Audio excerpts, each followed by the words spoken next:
Esto es Sapere Podcast. Bueno, antes de empezar, qué maravilla hacer esto de los podcasts, audios, la libertad que supone en comparación con hacer los vídeos, que yo personalmente, tardaba muchísimo, un mes y pico, dos en hacer cada vídeo, que al final eran un poco regulares, pero bueno, la libertad que produce sentarte en cualquier momento del día, grabar un audio. Ahora mismo estoy completamente desnudo, sujetando con una mano una rodaja de melón, mientras con la otra me hago selfies para Instagram. Bueno, es una maravilla.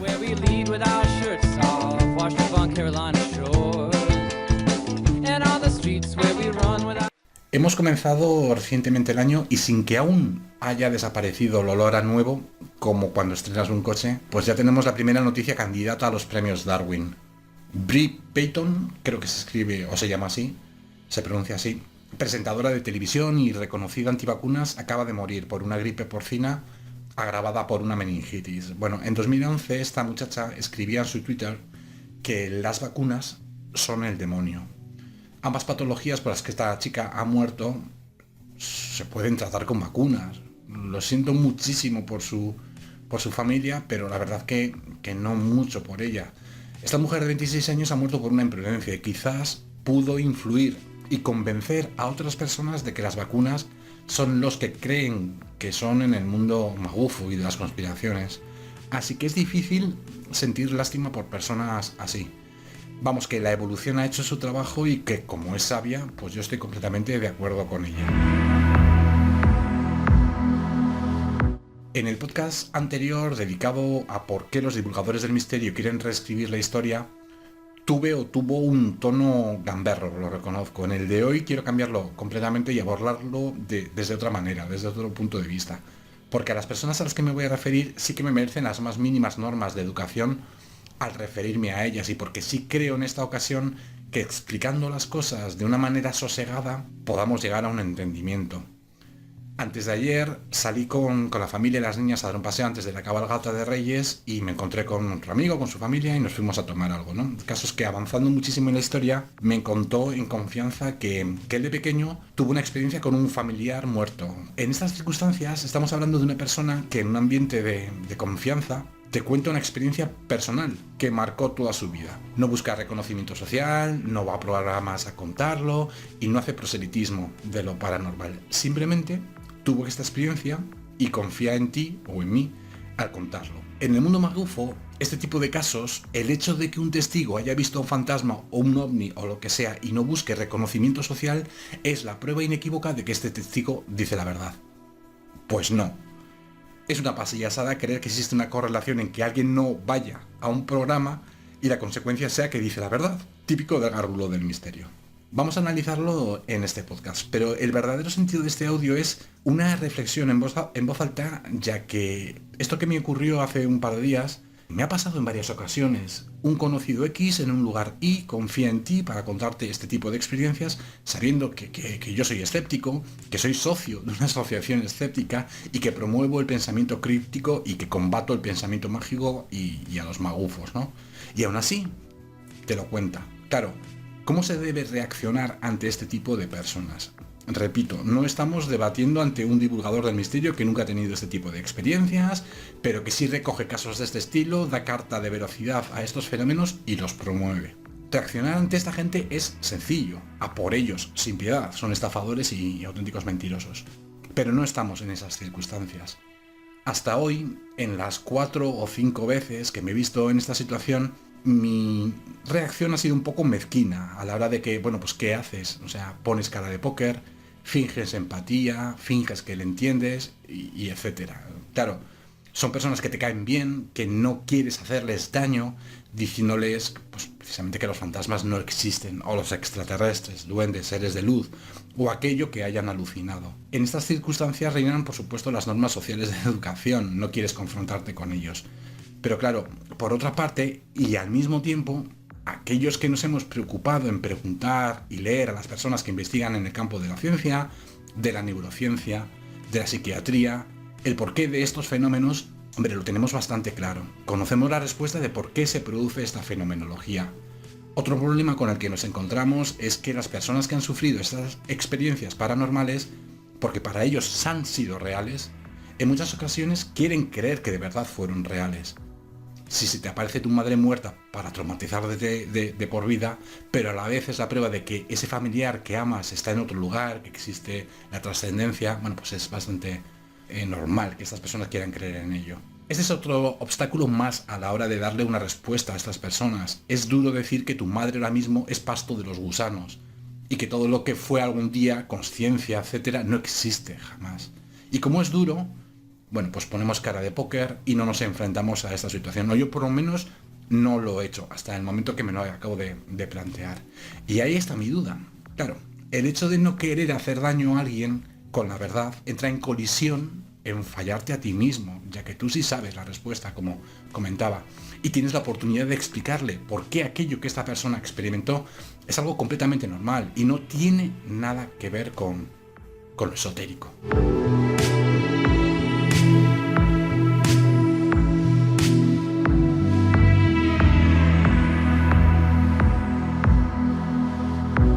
Empezamos con algo bastante simple para ir quitándonos bloques de encima. Todos los fenómenos que ya han ocurrido en un entorno dentro de lo que vamos a contar a continuación, podemos explicarlo aplicando la ciencia, de manual, de una manera aplastante. Si alguien ha vivido una experiencia de aparición de algo, de lo que sea, 2 horas antes de irse a dormir o 2 horas después de levantarse, están perfectamente explicadas por la ciencia. Quiero decir, en cuanto nuestro cerebro detecta un cansancio físico y mental, preludio de que necesitamos descansar y dormir, se producen cambios hormonales, metabólicos, que condicionan el cerebro y su percepción de la realidad. No quiero decir que en cuanto estamos cansados empecemos a desvariar y ver alucinaciones, pero sí se produce una disminución de reflejos perfectamente estudiado. En el caso de que hayamos vivido una pérdida, vivido una pérdida reciente, un fallecimiento, este es el instante en el que tú eres más vulnerable ante esos recuerdos y sentimientos. Durante el día permanecemos ocupados y concentrados en labores cotidianas, pero en el momento en el que empezamos a notar fatiga y a pensar en dormir, estos recuerdos tienen mayor preeminencia. Las alucinaciones visuales y auditivas puntuales son normales. Nadie está loco por experimentar una visión durante unos instantes o escuchar la voz de alguien que no tienes cerca. Nadie está loco por quedarse en el sofá mirando al infinito y tener una ensoñación con aquella persona que amas y crees que la tienes delante. Nadie está loco por escuchar como un familiar fallecido te llama por tu nombre de repente. Pero esto que parece real no lo es fuera de tu cerebro. Este tipo de alucinaciones, recordemos, dentro del entorno del cansancio físico y mental o de un estrés prolongado, están ampliamente estudiadas por la ciencia, ya que han podido ser incluso provocadas en pacientes dentro de quirófano. Nos encontramos en el escenario que comentábamos anteriormente y delimitado al entorno de irnos a dormir, ya sea a la noche o en una siesta. ¿Qué ocurre con las experiencias muy habituales cuando nos hemos metido ya en la cama y cerrado los ojos, donde hay muchísimos casos de personas que experimentan visiones en ese contexto, los famosos visitantes de dormitorio? Recordemos que cuanto antes de ponernos el pijama y meternos en la cama, pero que nuestro cerebro sabe que tenemos o necesitamos hacerlo, ya empieza a producirse cambios a nivel fisiológico, en nuestro cerebro, en nuestro sistema límbico, etc. Cuando hemos hecho la intención de ponernos a dormir, nuestro cerebro da la alerta de desconexión, entre comillas, y la consecuente confusión entre lo que es real y no. Tienes más probabilidades de producirse. Minutos después de cerrar los ojos, el cerebro empieza a desconectar nuestros músculos. Y es lógico. Cuando soñamos, podemos correr, pelearnos con alguien, saltar de un edificio. La desconexión de los músculos tiene sentido para no replicar lo que estamos soñando. Imaginad que hiciéramos con nuestro cuerpo lo que está ocurriendo en el sueño. Un desastre, ¿verdad? El último sentido que se desconecta es el auditivo. Podemos tener microdespertares en el estado donde nuestros músculos han sido desconectados, y esta es la causa de los sueños hipnopómicos e hipnagógicos. Esta famosa presión en el pecho, que aunque tengamos los ojos abiertos no nos podamos mover. La explicación, queridos amigos, es esa, un mecanismo de autoprotección que ha fallado en un momento puntual, ya que en estas condiciones no debieras estar despierto, y debe de ser una sensación realmente angustiosa. Durante esos instantes, nuestro cerebro, a pesar de tener los ojos entreabiertos, está en fase de sueño. Por lo tanto, es el momento ideal para confundir estados de realidad con tus propias fantasías. 2 aclaraciones. No todas las personas que se despiertan cuando sus músculos han sido desconectados tienen visiones. En este escenario, Cada persona es un mundo. Podemos ver familiares muertos, entidades luminosas, producto de que al abrir los ojos aún no hemos acostumbrado a la poca o mucha luminosidad que pueda haber en la habitación, seres extraterrestres, teletubbies, lo que os apetezca. Cualquier cosa, ya que estamos en un estado cerebral que propicia este tipo de alucinaciones. La segunda aclaración es que en ciencia explicar para qué dormimos o soñamos está abierto a debate. Es verdad que hay una lista de motivos que están comprobados. Dormimos para fijar lo que hemos aprendido durante el día. El que haya sido estudiante sabe perfectamente que el día antes del examen te metes en la cama con la sensación de que no te acuerdas de nada de lo que has estudiado y a la mañana siguiente cuando te levantas te acuerdas absolutamente de todo. Bueno, esto ocurre con todas las experiencias que vivimos a lo largo de la jornada. Dormir sirve para recuperarnos físicamente, lógicamente, y también sirve, y esto me parece maravilloso porque es súper poético, para lo siguiente. Hay seres humanos que tienen una vida asquerosa. No nos podemos llegar a imaginar cómo. Gente con problemas que no podemos precisamente ni imaginar. En estados de abuso, de hambre, de maltrato, de esclavitud. Personas para las que vivir realmente es un esfuerzo vital. ¿Qué hace que estas personas no acaben con su sufrimiento y con su vida? Que se peguen un tiro. Vivir es un sufrimiento en estas condiciones. Bueno, uno de los instintos más poderosos es el de supervivencia. ¿Cuántas veces hemos tenido una mala racha, perdido el trabajo, un desencanto amoroso, pérdidas familiares o en definitiva una depresión más o menos severa? Y no vemos solución a nuestros problemas. Nos vamos a dormir y al despertar hay un espacio de tiempo donde tenemos otra sensación ante la vida. Durante el periodo de sueño el cerebro ha reseteado estos pensamientos negativos, revirtiéndoles, para que no tengamos ganas de pegarnos un tiro nada más despertarnos. Es completamente cierto que al día siguiente, a las 5 de la tarde, volvemos a estar igual de jodidos por los problemas que tengamos. Pero dormir sirve, dicho de una manera simple, para hacernos vivir un día más. Esta lista de funciones del sueño, como decía antes, es susceptible de ser ampliada. Quizá mañana descubramos alguna función más. Lo que no está sometido a debate es el conocimiento que tiene la ciencia sobre la fisiología del cerebro y nuestro organismo durante el sueño. Cuando nos encontramos a un divulgador del misterio que enarbola que la ciencia no sabe aún cómo funciona nuestro cuerpo cuando dormimos, lo hace evidentemente para venderte a continuación que durante el sueño nuestro cuerpo astral se desdobla y todas estas payasadas, ¿no? Sabemos perfectamente qué ocurre en nuestro organismo, qué partes del cerebro se apagan y cuáles permanecen encendidas. Y esto que acabo de decir no es exactamente correcto, pero ya me entendéis a qué quiero decir. Quizá tardemos en un podcast específico, con detenimiento, estos temas. Sabemos qué le ocurre a nuestro sistema nervioso respiratorio porque tenemos tecnología para constatarlo. Otra cosa que mencionábamos antes es saber qué utilidad pueda tener o no el sueño.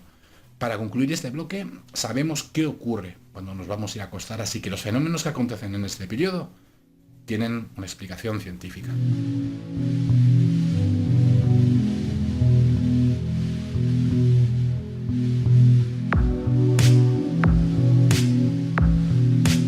Bueno, vamos con el bloque referido a los amigos imaginarios en la infancia y todos estos temas que le encantan a los amigos de lo enigmático.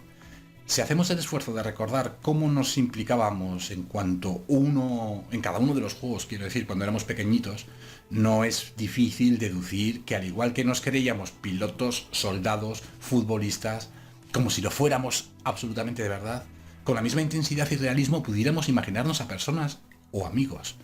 La prueba de que los amigos imaginarios son una herramienta imaginativa necesaria en el desarrollo intelectual y social de todos nosotros es que una vez que nos hacemos mayores, nos olvidamos de ellos. De la misma manera que nos olvidamos del camión de juguete, de la excavadora, del balón de fútbol, etc. Si el niño o la niña necesita de este elemento imaginativo para completar un juego o un determinado rol a la hora de llevar a cabo una determinada actividad, no pasa absolutamente nada. El problema viene en dos frentes, pero en ambas intervienen padres, familiares o amigos adultos con creencias paranormales que hacen de esto un drama. Antes de nada, los niños son niños. Todo correcto. Si el niño o niña necesita de cierta hijoputez o mentiras para llevar a cabo sus planes, lo va a hacer porque el concepto de bien y mal lo tienen difuso. Si el niño ve la fotografía de la abuelita que quiere llamar la atención para que le hagan más caso o ser el centro de atención, no va a dudar ni un segundo en decir que le viene a dar un besito todas las noches para acojonar a sus padres. Si los padres son normales, pues se van a reír. Si los padres son creyentes, pues se va a liar bastante gorda. Si el niño dice que juega con amigos imaginarios y los padres son normales, les va a dar ternura y van a dejar al niño tranquilo que se entretenga. Si los padres son creyentes, van a llamar al cura del pueblo para que le haga un exorcismo. Lo he exagerado, ya lo sé, pero el punto es que el niño hace lo que tiene que hacer, disfrutar de la infancia, y el culpable de todas estas tonterías son siempre adultos, que se han pasado con la dosis recomendable de temas del misterio.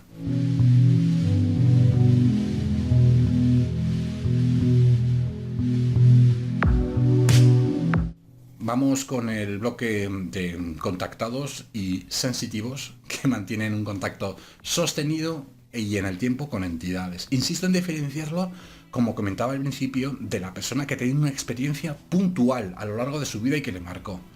Este bloque se acabaría ahora al decir que necesitamos más centros de salud mental a lo largo de nuestra geografía. El contactado es una persona entrañable con profundas carencias emocionales e intelectuales que vocifera que una civilización ultratecnológica ha recorrido la galaxia para escoger al humano más tarado del planeta para comunicarle que tenemos que ser buenos y cuidar el planeta. Fin. En cuanto a los sensitivos, la demostración de que todo lo que cuentan son payasadas y estupideces sin sentido, lo dejo para el siguiente y último bloque. Bueno, y por si a alguno se le ha olvidado, el que sostiene que algo existe tiene la carga de la prueba. Nosotros no tenemos que demostrar que los fantasmas no existen. Son ellos. Sin contar evidentemente con que sea suficiente con que les creamos. No es suficiente con que te crea. Lo tienes que demostrar. Bueno, os voy a contar una anécdota. Podrían acusarme de que voy a generalizar con lo siguiente que os voy a contar. Pero bueno, es que quiero generalizarlo porque es que realmente son todos así. Bueno, luego lo comprenderéis al final. Hace 17 años, 18 años, con 20, 21 añitos, el típico verano, en julio, ya todo el mundo de vacaciones, una radio local de Vizcaya convocó una alerta OVNI en el Monte Umbe. El Monte Umbe está a unos 10 kilómetros aproximadamente de lo que es el núcleo urbano de Bilbao. Está muy bien porque esta zona, este santuario, está situado entre montañas, entonces las montañas apantallan bastante la luz, la luminosidad de la ciudad. Entonces hay unos cielos, bueno, pues bastante bien, se ve la Vía Láctea, está bastante bien, ¿no? El entorno es un lugar, pues la verdad que da un poco de miedo, sobre todo de noche, como cuando fuimos, ¿no? Porque está muy, muy aislado, es puro monte.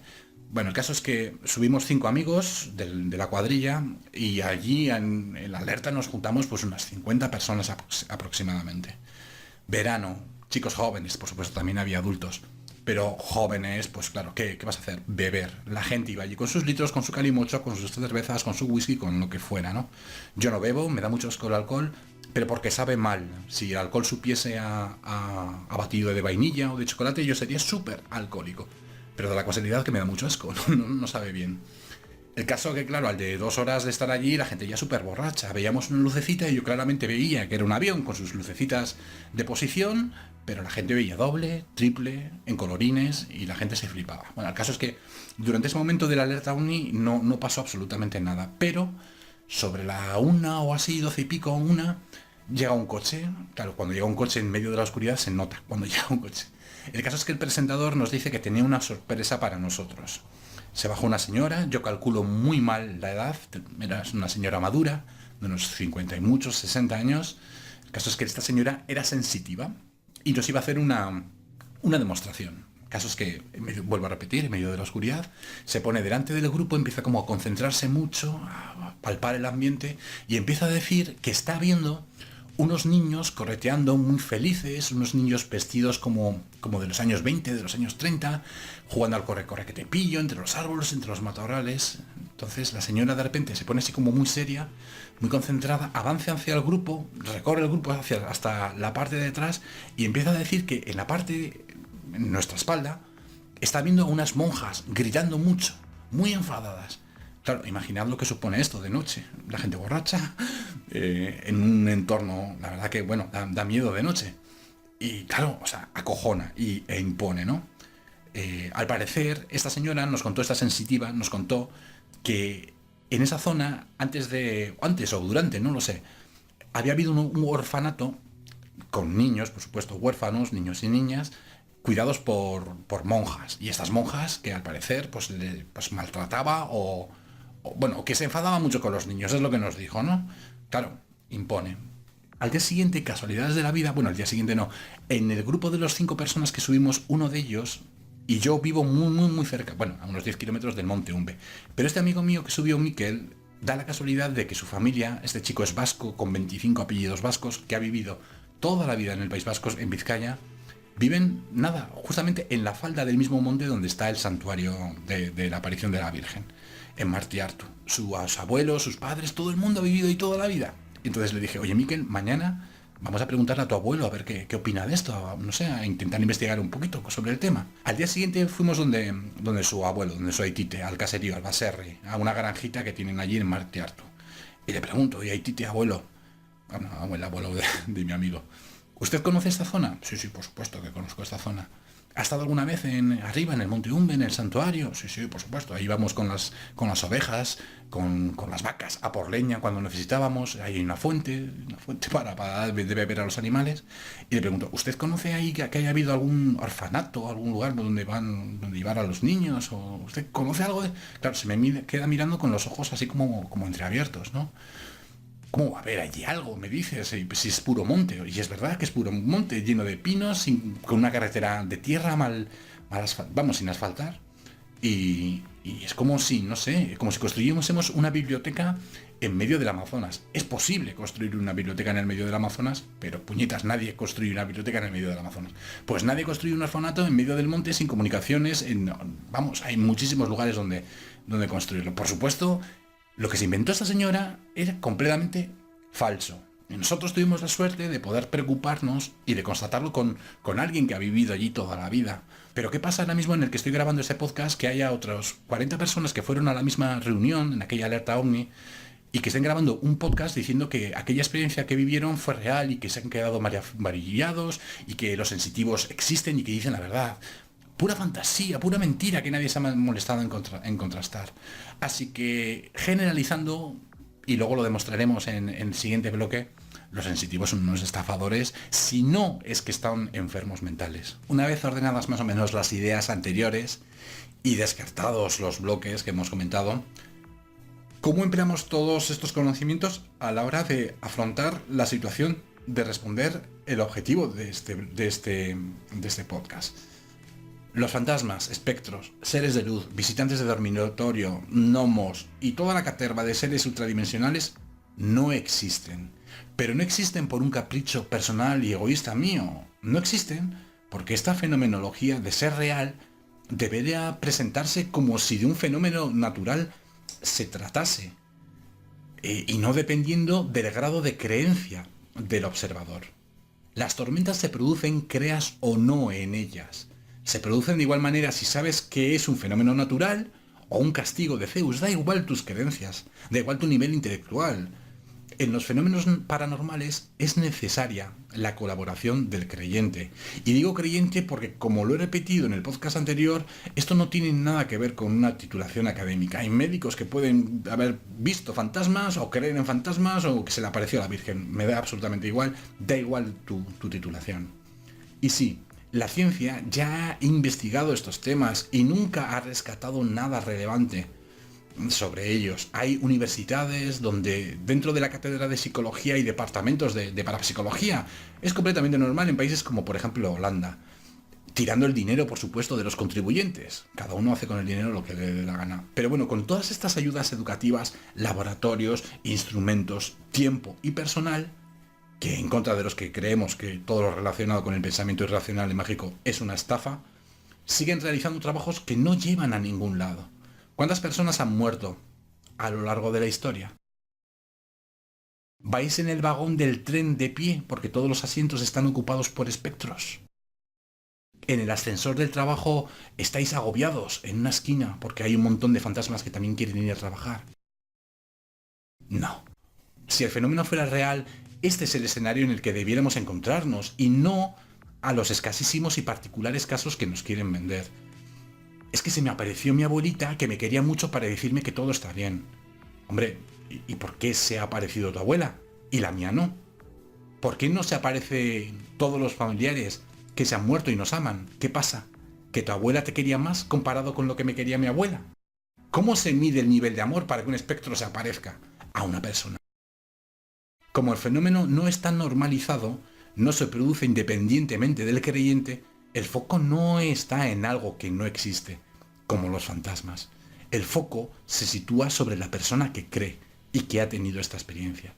Depende del amor que tuvieras a la persona que has perdido, de cómo lleves el periodo de duelo, del grado de culpa que albergues por haberte quedado sin decirle cualquier cosa. Dependiendo de todos estos factores y de muchos más, vas a imaginarte o tener este tipo de experiencias. Y tranquilo, es normal.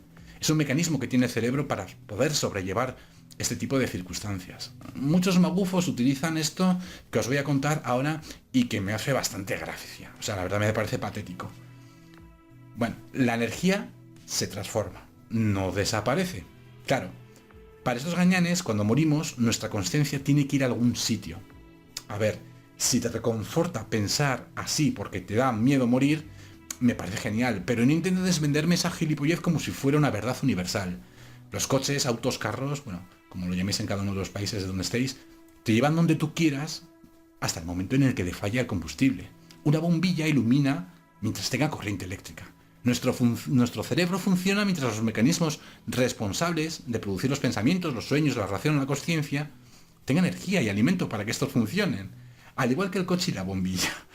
Tendremos pensamientos en nuestro cerebro mientras se le alimente. Una vez muerto, nuestra conciencia muere con nuestro cuerpo. No va a ningún lado. Ni se tiene que transformar en nada. Que algunos magufos de las tonterías que dicen parecen subnormales. Antes tocábamos el tema de los sensitivos, que se meten en el sótano con un grupo de personas y dicen percibir un espectro. Bueno, te lo describen con todos sus atributos físicos y con todo el detalle, pues cómo van vestidos, etcétera, el pelo que llevan, el peinado que llevan. El problema de estos estafadores consiste en que no explican por qué nosotros no los podemos ver. Cualquier objeto, para ser visto, debe encontrarse en un determinado espectro de onda de luz. Si examináramos el nervio óptico y los ojos de estos charlatanes, veríamos que fisiológicamente no tienen nada que se diferencie de nuestra capacidad de visión, de los que no vemos nada. Quizá perciban colores o formas más definidas que nosotros, pero eso no implica inventarte la figura de una persona o espectro. ¿Que estos charlatanes sean capaces de ver en otra longitud de onda? Bueno, no hay problema. Disponemos desde hace muchísimo tiempo de tecnología y cámaras que son capaces de capturar absolutamente todo lo que ve el ojo humano y todos los rangos de frecuencia que se puedan imaginar. Así que no, físicamente estas personas no ven nada. El único lugar donde esto es posible es en su imaginación. Y para ello hay profesionales en psiquiatría que se pueden ocupar de ellos con toda tranquilidad. Y si, como presumimos, son estafadores que se aprovechan de otros creyentes, pues ya en este humilde canal y en otros muchos estamos para decirles a la cara que dejen de timar a la cara a la gente. O que por lo menos nosotros no vamos a dejar de llamarles estafadores. El magufo no cree en la psiquiatría y tampoco cree en muchas enfermedades psiquiatras como la esquizofrenia. Para ellos, alguien que escucha voces o mantiene conversaciones con algo que no somos capaces de ver, es la prueba de que el tema este paranormal existe. Da bastante asco, lo sé, pero estas personas están enfermas. El cerebro es un órgano más del cuerpo humano y al igual que el hígado, el estómago es susceptible de enfermar o de haber nacido con algún tipo de anomalía congénita. La putada es que el cerebro rige nuestra realidad.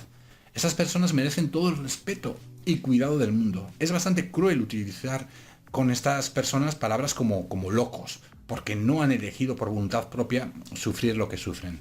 Ahora, por otra parte, a los flipados sensitivos contactados y demás ecosistemas psicotrónicos, sí, a estos locos, charlatanes, magufos y todo lo que queramos.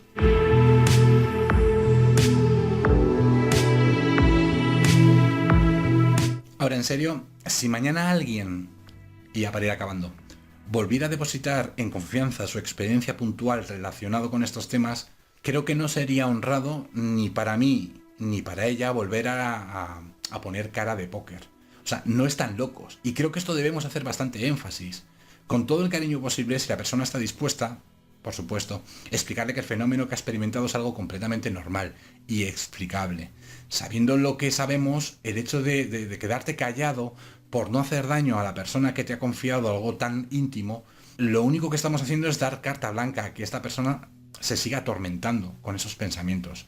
Callarnos significa ser cómplices y dar pábulo a este tipo de pensamiento mágico. Intentar quedar bien con esa persona ocultándole las explicaciones racionales es engañarle a él, pero también engañarnos a nosotros mismos. Tenemos la responsabilidad de al menos intentar transmitir aquello que grandes especialistas a lo largo de la historia y del conocimiento pues ya han descartado.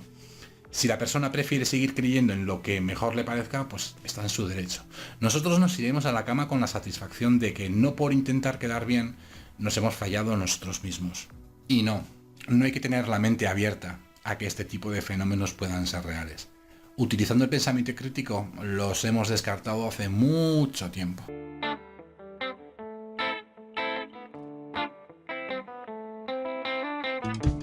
Bueno, y una reflexión final que se me ha olvidado comentar antes. Bueno, tampoco es que pertenezca mucho al podcast, pero sí que es una pequeña reflexión sobre los proxenetas de la lingüística, ¿no? Para los que viváis en España, supongo que os sonará esto que os voy a decir. Hay veces que hay un grupo social que se apropia de las palabras.